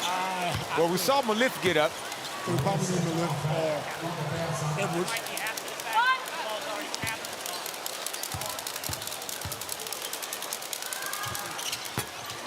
Kristovic misses both. So Melbourne improve their season record to 17-10. They take their Ignite Cup record to 2-2, as we just saw on the screen. Jensen Bradke for 3. Yeah. Now, Melbourne United, there's no need to panic, people. No need to panic. They will be there in the business end. I got them in the semifinal, Jack. At least in the semifinal. I'm calling it now. The Melbourne take the lead in the fourth quarter. Quarters one are an important stat for them, and they're up one. They're up one now. Sorry, Jack. So lose this bucket here. This could be really interesting. One last chance for the Bullets. Melbourne come away from Bendigo with a big win. All 4 quarters banked. They move to second on the Ignite Cup table. And they do it comfortably tonight in Victoria, 98-66. The final score. Melbourne win 2 in a row. They did exactly what they're supposed to do. Playing against an inferior competition, they didn't take them lightly. They didn't disrespect them. They just methodically wore them down and put them to the sword. You only play who's in front of you. So if I'm Dean, I'm happy with that as we look at the Foot Locker player of the game, Tyson Walker. A member of the prestigious Little Big Man Society, Jack. And a member of the back-to-back Foot Locker Player of the Game Club as well. I think he likes the Little Big Man Society a little bit more, but he likes shoes, and He liked the way he played tonight. Melbourne with a lot of positivity out of that one. Brisbane, not so much. The end couldn't come quick enough for them. United win 98-66. It's an Ignite Cup doubleheader on the other side of this. It's South East Melbourne and New Zealand. Big night of hoops here in the Hungry Jacks NBL.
This program is brought to you by Hungry Jacks and Bunnings Warehouse. Melbourne United all smiles as they finally string two together. That man was almost a singular force for the Brisbane Bullets. Jacob Holt, just 22 years old, showing a little slimmer of hope for the Brisbane Bullets. But Melbourne United and Tanner Krebs there just getting left hanging in the huddle. No one coming in there for the young fella for a high five. And we look at the match stats right here.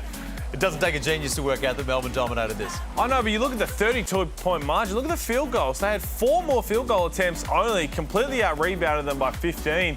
The three-pointers, they nearly attempted the same. Yes, they hit 5 more, but you just think, how can a team lose by that much when you basically have very similar stats? And in the end, there was a lot of, we talk about lack of pride on the defensive end, and obviously they continue to run out of horses. So that is out of their control, but big shout out to Jacob Holder. He was fantastic. Very special performance. Leonard, we look at the Ignite Cup ladder. Melbourne United within arm's reach of a grand final berth. Well, South East Melbourne have to come in and make some noise in this next game. Well, look, this game was all about Melbourne United and gaining confidence. They win 2 games in a row. They got to go to Perth on Sunday, which is going to be another tough match. It's going to be very, very difficult. You see Dash Daniels there playing in front of his home fans in Bendigo. He had some really special moments as well, getting the starting lineup. And again, if this does one thing and just gets everybody some confidence, because that game in Perth is massive. Yeah. Yes, they beat Tasmania. Magnay got hurt towards the end of it, but they did enough to win a game against a Tasmanian team who was very solid and had been building. And they go and beat a Brisbane Bullets team, which they had to. They absolutely just had to not just win this game, but blow them out like they did. But now it's about continuing that. If they go over and lay an egg in Perth, it could all be for nothing. You know, the best thing about this is like we're at one of those fancy restaurants where they bring out a lot of small plates. The first one, no good. We didn't enjoy it. We spat it back on the plate. We got more food coming. Oh. And this meal coming up looks far better than the first one did on paper anyway. It's a Palmer with extra chips. I was going to ask. Southeast Melbourne taking on the New Zealand Breakers because we've got Southeast Melbourne fighting it up at the top of the ladder and New Zealand. Hey, Tassie are right there. They're injured. They get a tough schedule coming home. New Zealand want that 6th spot. And they also, we'll talk about the Ignite Cup aspect of it, which is huge for both teams. But you're right. The New Zealand Breakers want to get to 6th spot in the Phoenix. Well, they see a potential little opening here for top spot. They want to avoid the playing tournament altogether. And Sobey's back. The team's already playing great without Sobey. Sobey's back. You add those points. Wow. And after the social media post, I was worried. I was worried he wouldn't be back. For those who watched overtime this week with the Southeast Melbourne, put the jersey on the chair. What did they do? I missed it. What happened? They put the jersey on the chair and bowed us with Sobey Loveheart. That's what somebody that's passed away. I didn't happen to be watching the game. I logged it on and I said, my God, what has happened to my man Nathan Sobey? But no, we've got a cracking game. Joey Montagna, Derek Rucker in the building as well. It's going to be a fantastic second game of this doubleheader. That man right there, Kareem Lopez. What a star he's been. You even alluded to. Top 8 potentially in the draft. This one looks like it'll go down to the wire. Southeast Melbourne, New Zealand Breakers, not far away.